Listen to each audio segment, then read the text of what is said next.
Hello, everybody out there in streaming land. Welcome all of our Golfertainment and Florida Insurance Man fans on LinkedIn, on X, on YouTube. Everywhere you go, we are there at the moment, because if you're here, we're there with you. Welcome to another wonderful, rousing episode of Golfertainment George and Florida Insurance Men. I'm your host, George, Golfertainment George, that is. And joining me for the show are my co-hosts, Florida Insurance Man Kevin Amrhein. Crack on, George. You can see him, but he's to the lower left corner of the square of people. Other Florida Insurance Man, Patrick Wraight. Hello, Patrick, there. Welcome. Hello. And Hello. We're kicking things off with an amazing guest. Our amazing guest is a inclusive leadership development keynote speaker. She is a readiness and resilience change agent. She is an expert on emotional intelligence. And she does tremendous things with team building and strength-based team building, I should say. She works with all kinds of organizations that want to build inclusive cultures and diverse leadership bench strength for a sustainable competitive advantage. And her book is out today, her new book. She's a prolific author, and her new book is called Moving from Panic to Purpose. And our guest is Amy Waninger. You're going to be wanting her for more. And especially after today, Amy, welcome to the show. It's great to have you here. How are you today? Thank you for having me. I'm doing great. I am loving our unseasonably warm weather here in Indiana. Kind of feels like Florida up here, I'm not going to lie, and that's not a bad thing. So wonderful to be with you all today. Same to you. Same to you. So congratulations on the new book. So I was checking out your library of previous titles, Beyond Network Bias, Higher Bias, Labor Crisis, Network Like a Champ, things like that. Those all seem to be like a very business intensive. Moving from Panic to Purpose, I was reading through it, and it's definitely, it relates to business and changes in business and how they can affect people and how people can overcome the effects that those have on those people. But also it's a very personal book to me. I mean, there were some chapters that really resonated with me personally.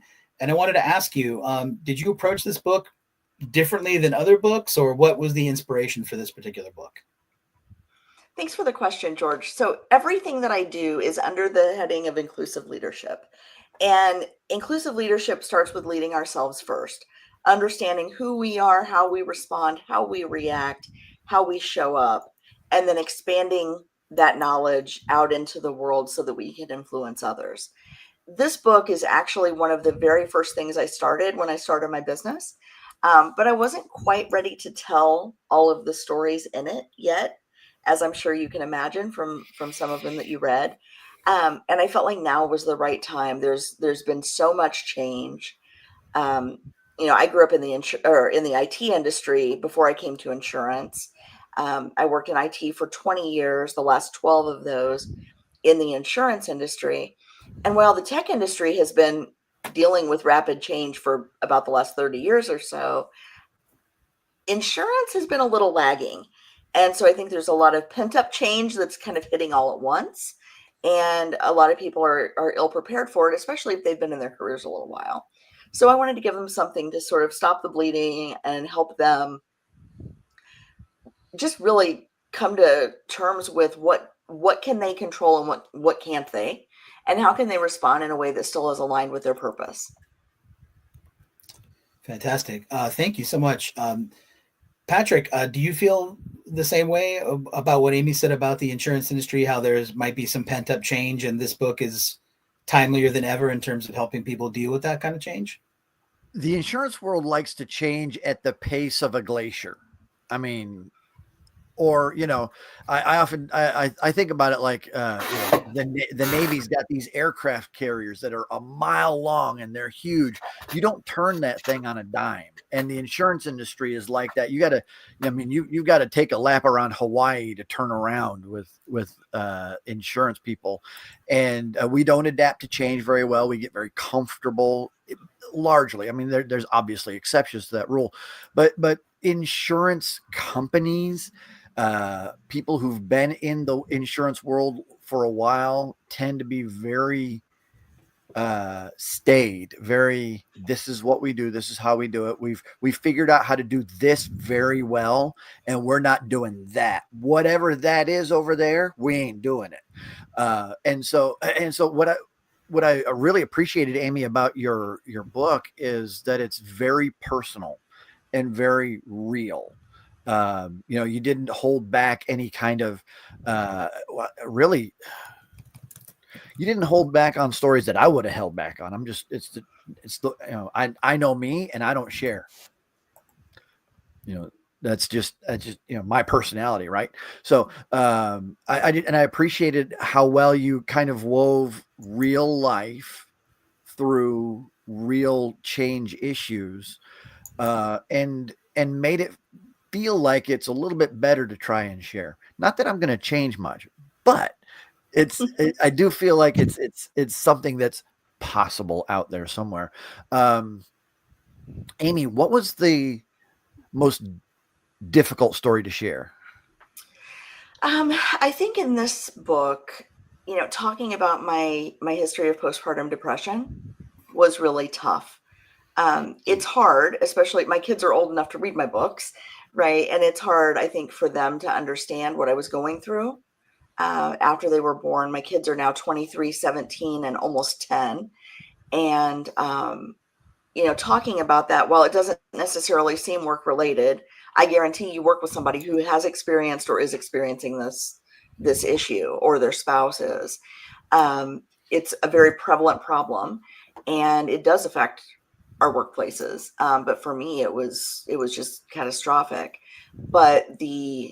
or nearly catastrophic. But the lessons that I learned in the treatment for that, I have used and applied in many ways. And I share a lot of those in the book, because I want people to learn, without having to go through something traumatic, without having to go to a 12-step program, which is essentially what the support group was that I went to, how to just cope with what feels like insurmountable reality. And in truth, that's in a lot of ways, any kind of change can feel that way when things don't go exactly the way we think it should, or when things don't go the way that we hoped that they would. So yeah, I just appreciated the depth of storytelling. It really was not a book of lessons or book of rules or principles, although it was a story to be told that wove all those things through. So I appreciate it. Thank you very much. Absolutely. Yeah, I loved that it was less about anecdotes than perspectives. And so you're lending emotional weight to everything you were talking about was really put things in scope for me. So I want to thank you for that. Kevin, do you agree that insurance changes glacially, and that there are changes that people don't know how to deal with until it all hits them at once in terms of their situation in the workplace, whether it's insurance or any other walk of life that you might know about? Yeah. Yeah. Short answer is yes. I couldn't have said it better myself. It is shocking to me, frankly, when I work with agents. Now, granted, I work primarily with agents, not with other silos in the business. I can't tell you what goes on behind the scenes at insurance company offices most of the time, but I work with a lot of agents. I've been in a lot of agencies, and these are places that are in many cases you could have walked into them decades ago and they would look exactly the same and it would feel exactly the same. I think there's an end to that. Frankly, I think with the relentless inception of AI and the advancement of tech being so simple now for even tech plebeians to handle, I think we're going to see this really start to change over the next couple of years. I know people have said that for a long time. You could go back to email and say, oh, this is going to break the world, and it's still, here I am talking about how these agencies are still operating like they did 40 years ago. I think we Kevin, might. I'm curious, how many of your agencies that you work with are still using paper accord forms? An exceptional volume of them are still doing everything by, and what's so interesting to me is when you ask about that, they'll put it on the customer. They'll talk about how, well, no, we have to do it this way because this is what this is who our customers are. Our customers don't want to contact us, any other way than by phone or in person. They want paperwork. They all want physical copies of things. And so they'll put it on customers, but I think the reality is there's a comfort zone there. The agency's been doing things this way for so long. What I was going to wrap up my diatribe with is I feel like any resource that, especially now, is going to help humans remember that they are in fact human and that there are other humans experiencing human things. That's why I really love about the work you're doing, Amy. It's your help. There's so much confusion out there. People are hearing all about all the tech they're going to be expected to incorporate. And I just feel like the more and more business in general goes that way, the more and more valuable things that remind us of humanity are. And everything that you're doing is such a valuable reminder of that. People are experiencing these things, and I just think it's wonderful. Thank you so much. And of course, I agree. I think that, so much of the work has gone away from we're humans first and employees second.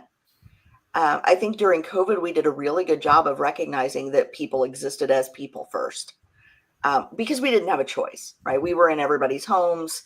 We were, everybody had their kids and their grandparents and their dogs, and you could see their cat's butt on the camera in the Zoom calls when you were, in your meetings. I mean, that's just kind of how the world was, and it almost felt like we were going to learn a lesson, and then all of a sudden, nope. It kind of got taken back, and now it's like, no, we must return to work, and now we must learn AI, and we must produce, and we must be, more. And we're still people. Our operating systems don't get an upgrade just because the world changes around us. We've got to make that happen ourselves. And this is, I think I said to you all before when we were talking about this is the guide I'd wish I'd had when I was going through job changes and layoffs and changes in my family and relationships and, technology changes and just all the stuff that happens. I think a lot of companies want to give us these nice little packages of change through their organizational change management practices, and that's great. But that's not the way we experience it.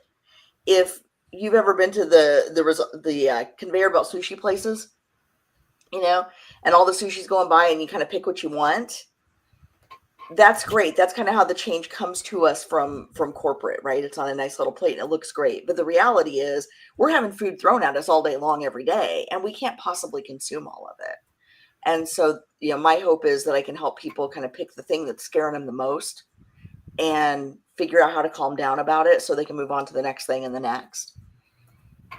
Absolutely. Amy, I put on the bottom of our screen your website, leadataanylevel.com. Can you share with everybody, I mean, besides everyone furiously going to that site at the moment to coincide with our conversation, what they can see when they go to leadataanylevel.com? Sure. So it's a work in progress. I had a bit of a technical challenge this summer when my website was hacked. And so I'm rebuilding carefully this time. But there's some information about the assessments, advisory services, and leadership development programs that I offer. I have some case studies from different clients in different industries that I've worked with. There's a link to all of my books, including my new one, Moving from Panic to Purpose, and a little bit more about me. Not everything you'd want to know yet, but I'll get there. Fantastic. There's also a link if you feel like you need programming that helps people connect in meaningful ways at work. There's a link to schedule some time with me so we can talk about what that might look like and if we're a good fit. Wonderful. So I noticed you tend to put a few things here and there in technical terms, like people's operating systems, things like that. But in getting to know your style, I noticed that you can put things into sort of relatable terms physically, like when you're workshopping with a team or somebody.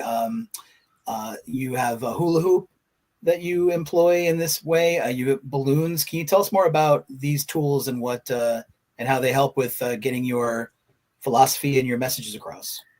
Absolutely. So whenever I'm speaking, whether it's a keynote, a training workshop, or a one-off team event, I always want to give give the audience something that they can remember and talk about later, but also give them some language to use so that when they get stuck, maybe they don't have the words to use to talk about some of the problems they're facing. They have a common language. And so one of the things that I do with a number of my talks, not all of them, but with a number of topics, is I actually bring a hula hoop with me everywhere I go. It fits on the plane because it's a snap together one. But I take it with me. And when I do the talk on moving from panic to purpose, I use it as a reminder of what's in your control. A lot of us think about the out there change. We don't think about how change impacts in here and how we need to deal with all of the in here change first. And so that hula hoop is a really good visual to help people, remind themselves what they're truly responsible for. You mentioned the balloons. This is a fun one that I kind of thought people would hate me for, but it turned out to be one of the best things. One of the best ideas I ever had. It was like accidental brilliance, but I'll take it. We store a lot of emotion in our bodies, and that sounds very woo-woo, but it really is true. I mean, when you feel anxious, you feel it maybe in your chest or your arms. And so whenever people are having big feelings about a change, I invite them to find that feeling, name it, first of all, because we have to name it. If we don't acknowledge our feelings, they just keep coming back louder and closer, like a kid with a drum kit, right? They come in and they're making noise on cymbals or whatever, and you ignore them, they're just going to get louder and closer. Our feelings are the same way. So I have them name their feeling, and then I have them find it wherever it lives in their body and literally blow up a balloon. Picture themselves taking that feeling from inside and putting it outside. And now they can see that they're carrying it, and they get to make a conscious choice about how and when to let go of it. And it's a really great physical activity because it forces them to breathe deeply, which is important to kind of resetting our nervous systems. But it's also a great visual about what we're carrying. What does it look like? What does it feel like? Where does it live? And how long are we going to lug it around? How in our way is it going to get? Got it. Thank you. So I wanted to explain. So I'm wearing a hat today. Sorry about my husband. I wanted to give a shout out to my wife, Jennifer. Tomorrow is our 19th wedding anniversary. So I want to say, Happy anniversary. Thanks. She's been my hero. And I wanted to tell you, Amy, that there was a couple chapters in your book. We had my older daughter was on the way, and I'd been laid off from a job, and I needed every sort of like source of inspiration maybe that I could come up with. I'm normally more verbose, but I don't know. I can't really put it into words. But your chapters on stepping into the role of hero and care and feeding of a hero, I felt like those applied to that situation because I was scared every day. I mean, I was just not in a great place, right? So I felt like I had to find ways to be my own hero because no one could really go through what I was going through, but I still had to push on to find answers to my unemployment problems. And I did. And then the care and feeding of a hero is also kind of goes along with that. Do you find that those chapters are people that, do people come up to you and say, those really helped me out? Because they helped me out. I mean, but I wish I had read this book, when that was a long, long time ago. But is that something, are those chapters that people say resonate with them about what's going on? Yeah. With So the book is brand new, just launching. So I've gotten some early reviews. I haven't heard feedback about specific chapters, Okay. but I do know that the stories about the personal stories are what kind of hook people in, even if they haven't, so going back to your story, George, and thank you for sharing. The first time I got laid off, I was 6 months pregnant, and that was really hard. Because not only did I have all of the same feelings and emotions and insecurities and fears and, that's a horrible position to be in. When I walked into interviews, hiring managers looked at me, could see I was pregnant, and basically said, this isn't going to work, and never even invited me to sit down. And even though, I mean, I'm assuming anybody that's ever read an employee manual knows that's not legal. It didn't help me any, right? That knowledge, like it wasn't going to happen. And like you, I persisted, and I did finally get a job, but my goodness, it's terrifying. And I think too often, like you said, we are sitting there waiting for people to make decisions, waiting for people to tell us what to do. And, I think in the book, I used to do it in my talks. I don't do it as much anymore. My family are big fans of the Tolkien books and the movies, the Peter Jackson movies based on the Lord of the Rings and the Hobbit. And so what I'll have people do sometimes is like stand up and shout, just like Bilbo Baggins running across the Shire, right? I'm going on an adventure. And when you say that in the face of change, you may be afraid about the orcs and the dragons and all the things, but feeling like you're going to learn something, you're going to grow, you're going to come back a different hobbit than you were when you left the Shire. That's an empowering feeling. And we can hold on to that and use that to fortify us for the journey. I was definitely a different hobbit than when I began that adventure. So, and I guess that had such an impact on me, Amy, that I did not think about, yes, your book is brand new. But believe me, when you read Amy's book, those chapters will have an impact on you. So thank you. Sorry about the faux pas. Totally enthusiasm based. Okay. So thank you. No problem. I know some folks got early copies, so they think it's been out for a while, but it's been a long road. It's who you know, I guess. Patrick, can you tell us more about our sponsor, the Academy of Insurance? Because among the courses in the Academy, there are leadership courses too. And just wanted to ask you if you could comment a little more on the Academy of Insurance. Yeah, for sure. So the Academy of Insurance is an online learning platform for folks that are in the insurance industry or touching the insurance world, the risk managers and the like, to learn more about insurance, from coverages to sometimes what is an acceptable kind of risk to an insurance company, to leadership, to why why customers need EPLI insurance if they're going to look at somebody who is 6 months pregnant and say, you know what, maybe we shouldn't interview you, and all of those kinds of fun things. That's all wrapped up into what we do. So folks can come in, they can buy individual courses, they can become a member and get access to everything. We've got some great content coming up, some from industry expert Bill Wilson. I don't know if we've got Kevin coming back this year. I don't think this year. I don't think this year, but we got to get Kevin on the schedule for next year. We just had George teach his first official wonderful class for us last week, and go to ijacademy.com, check us out, and join today.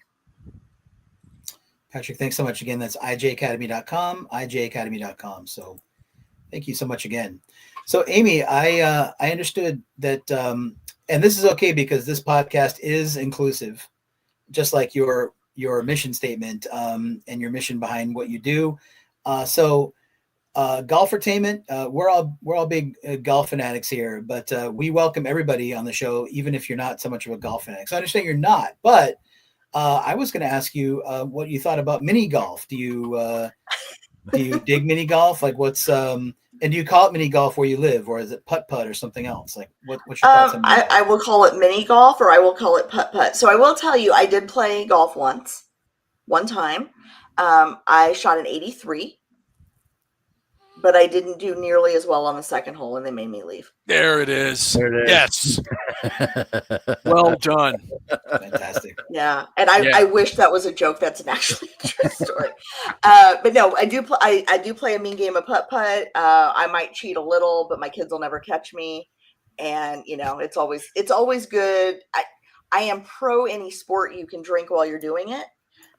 If you can do a sport with a beer in your hand, all the better. So I really need to get in on this golf thing, I guess, but not there yet. Is it more important to have a good time at putt-putt or win against the kids? Oh, no. Putt-putt and bowling, I think, are more fun the worse you are. It's like karaoke. It's just, Karaoke is more fun the worse you are, but it's less fun the worse everyone else is. Oh, bad karaoke is great karaoke. That depends on how much you've had to drink, Kevin. I'll spot you a beer or two on that. Which you could do, which various bowling establishments you can do both. I haven't seen the putt karaoke yet. There's an idea. I like to be bad at as many things as possible simultaneously. So I'm yeah. Well, I was asking Amy because I wasn't sure how well versed you were in mini golf or putt, and also you mentioned that the weather where you are has been unseasonably warm, and the same for me up here in New Hampshire. Definitely warmer than normal, but it's going to get cold, and thoughts of golf may turn to indoor mini golf establishments and things like that. But I was wondering what everybody's. Oh, first of all, before I finish that thought, I want to give a shout out to Mr. Jamal, who said hi to us on LinkedIn. So, Mr. Jamal, thank you and hello, and thanks for watching, thanks for listening. But everybody, I was wondering what your least favorite mini golf or putt hazards were.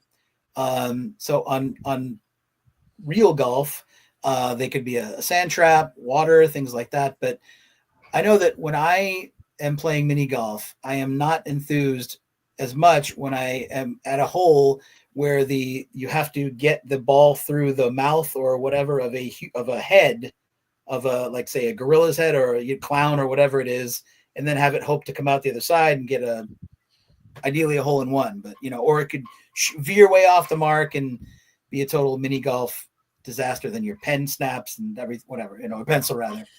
So for me, my least favorite mini golf hazards is the cerebrum, that the head or whatever. What does everyone else feel like is their least favorite mini golf hazard? And everybody, please, out there streaming, feel free to answer as well.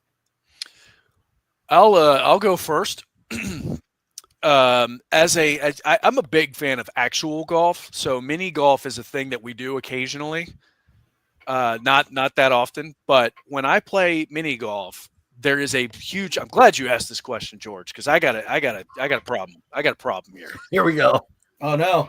I mean, great. So many of the mini golf fairways, if you call them that, are lined with brick. Like all these mini golf places, they're lined with brick, and the masons who do these things leave giant cracks between the brick. So when one tries to geometrically plan the shot, so like you got to play angles, right? So sometimes it requires hitting the right spot on the wall so that the ball deflects towards the cup. But inevitably, your ball's going to hit the crack, which is going to send it in an entirely incorrect direction.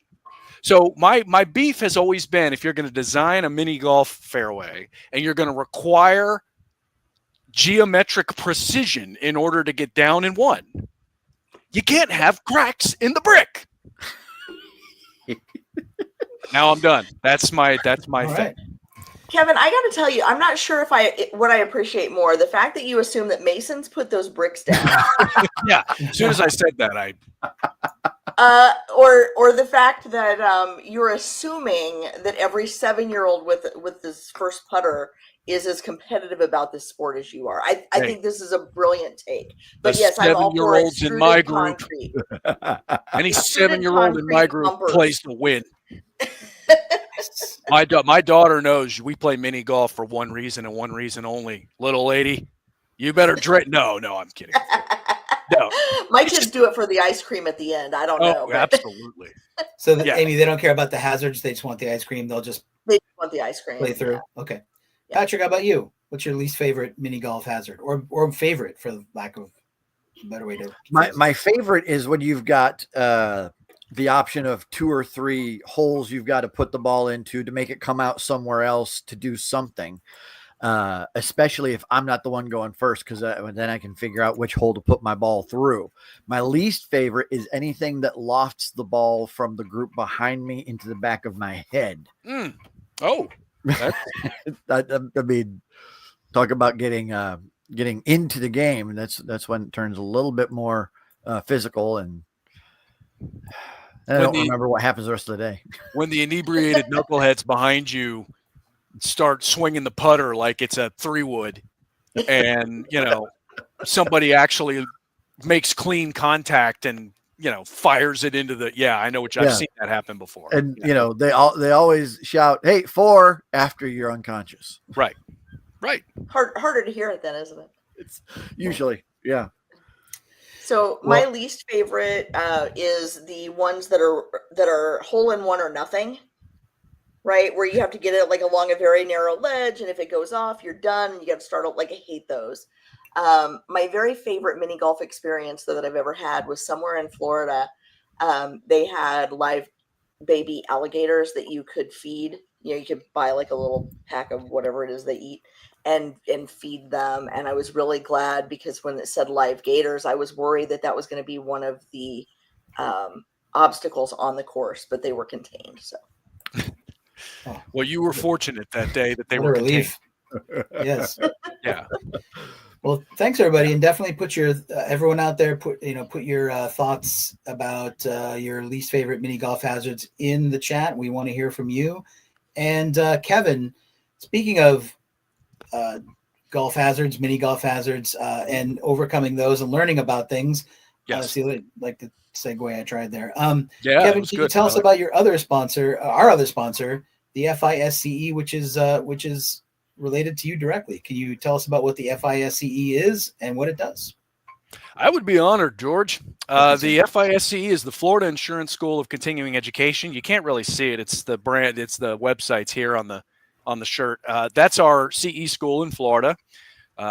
Pretty obvious there. But if you are a licensee outside of the state of Florida, now obviously, if you're a licensee in Florida, you can go to FISC.com. You can register for our CE classes. If you're a licensee outside of Florida, which hopefully, I'm assuming a lot of people watching are, we have relationships with lots and lots of independent and professional insurance agent associations in various states. So if you're a licensee in Indiana, for example, where Amy's from, you could go to the website of the independent agents there. You'll see webinars there. Those are webinars that are through our company. We have a relationship with other states called the CE Partnership. So lots of other states can participate. You would register through your association to make sure that the CE credit is applied directly to your license in your state. But everybody can join the party. We've got programs on commercial lines, personal lines, life, health, financial topics, all kinds of fun stuff. Myself, Patrick, many other illustrious faculty. We'd love to have you. Illustrious. Patrick. Illustrious. That's fantastic. Mm-hmm. Nice. Yeah. Once again, the website is FISCE.com, FISCE.com. Kevin, thank you so much. And I wanted to devote this last section of our podcast to the Ryder Cup, which just happened the last weekend of September. And for those of you who may or may not know what the Ryder Cup is, it's a tournament that's played between two teams. I think just two teams, right, Kevin, from the United States and Europe? That's correct. And Kevin, were you surprised by the outcomes of the Ryder Cup? I saw a few names from Happy Gilmore too that had participated. What do you think? Were we secretly rooting for the European team? I got to admit, I was. Well, no, okay, let me take that back. I wasn't secretly rooting for the European team. I actually kind of wanted them to win. I know that's a terrible thing to say. Look, until the Euros beat us again here in this country, which has happened obviously before, but it's been a while, the American team isn't going to get the shakeup that it needs. The American team just does not, for whatever reason, perform at the Ryder Cup the way that the European team does. It is incredible to watch what the European team does when they play in the Ryder Cup, how well they play together, the camaraderie that these players all have with each other. It's so much more important to them than it is to the American players. Of course, the American players will tell you otherwise, but it's pretty obvious. So I wasn't surprised by the outcome. I know everybody is supposed to win when it's at home. It was in the U.S. this year, but I had a feeling the Euros were going to win, and I was right. And they deserved it, man. They played, as we expected, exceptionally well. And they dealt with a lot of terrible stuff. I know a lot of people who are not fans of professional golf probably saw stories about what some of the fans there were doing and how obnoxious it got. The European players prepared for that. How they handled that, I have no idea, but they did. It's really incredible. I wish the U.S. could find a better solution to whatever it is that seems to be our problem. But the European team, Ryder Cup's everything to those guys. Sure. Oh, there you go. They Kevin, did it thanks. again. So one of the I think the player that won it for Europe was Robert McIntyre, correct? Or at least he was one of the winning people. So the guy that made the putt that clinched the cup was Shane Lowry, the Irishman. So by the time McIntyre's singles match ended, it was already decided. But I mean, he was part of the winning team, so he contributed, not quite as much as some of the other European players who completely played lights out, but Big Shot Bob played very well. He's a heck of a player. Patrick and Kevin, because the game of golf was invented in Scotland, do you think people of Scottish heritage like Robert McIntyre should get a free mulligan on every hole just because of the connection between Scotland and golf? No, Patrick? I think they should be held to a higher standard. They ought wherever the pro tees are, the Scots go 10 yards back. That's what I think. I think Bob McIntyre would be insulted by that question, George. I can't speak for him. His voice is way cooler sounding than mine is. But I think he would be insulted that you implied that a Scotsman deserved an extra shot. Not an extra golf shot. I'll put it that way. Oh, none taken. Got it. Yeah. Now maybe an extra shot of something else might make it more fun, but he could probably handle that better than anybody else too. Amy, what do you think? Is that a horrible question, or? I don't really know enough about golf, but from what I understand from the Ryder Cup, I will say that I think the lesson here is how you win isn't as important as whether you win. And I think that's true on and off the course. And I'll leave it there. Well Fair said. enough.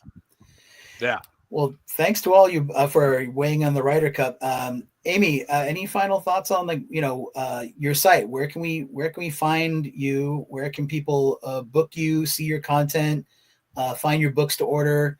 Your new book is fantastic. Trust me. I know we're just releasing it now into the wild, but so forgive my enthusiasm. But if you could say a couple more things about you and where we can get more Amy.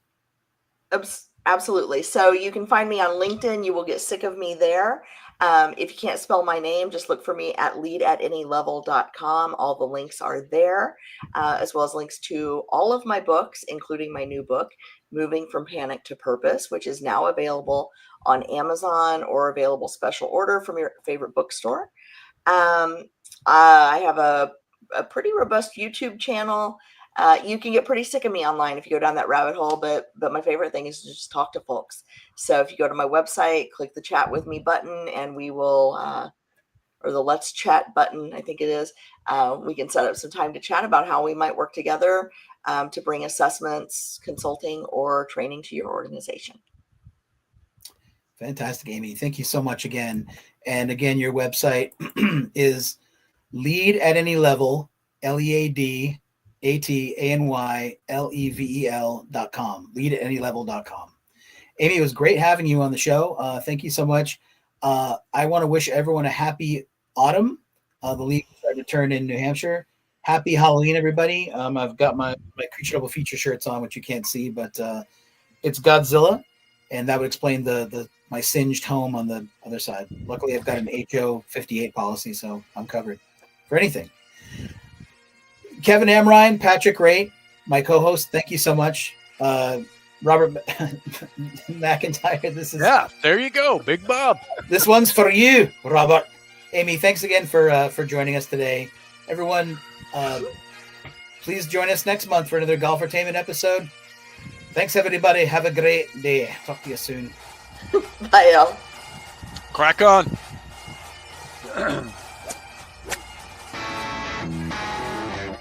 Want more Golfertainment? The podcast is available on insurancejournal.tv, Apple Podcasts, and Spotify.